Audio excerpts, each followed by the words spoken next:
Пиар ход за близо 17 000 лева с пари на данъкоплатеца си направи Министерство на отбраната с сертификацията на полигон Змейово в Стара Загора.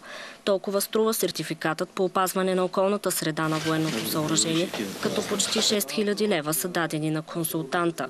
Въвеждането на политика по качеството на околната среда обаче не само не я гарантира, а по-скоро се свързва от старозагорци с замазване на положението.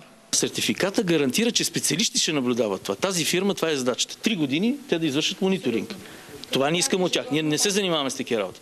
Дано това не се окаже просто поредният мониторинг, който оправдава дейността на полигона. В крайна сметка на територията му дейност извършват и частни фирми, но извън правомощията на Министерството да ги контролира.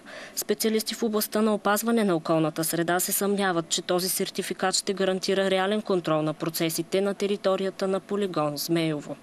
Фактите са повече от страшни и се опитваме сега сертифициране. Имаме сертификати, имаме анализни свидетелства. Анализните свидетелства са извършени пак от Министерството на отбраната, разбира се.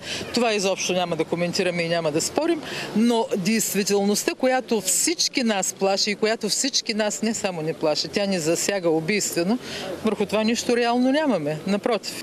Междувременно беше потвърдено, че една от системите за контрол качеството на атмосферния въздух от полигона е била преместена за 2 седмици на друг военен обект.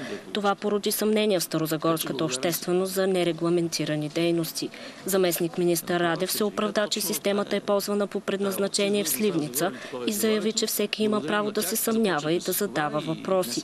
Този отговор определено не успокои старозагорци, които продължават да дишат всичко друго, но не и чист въздух.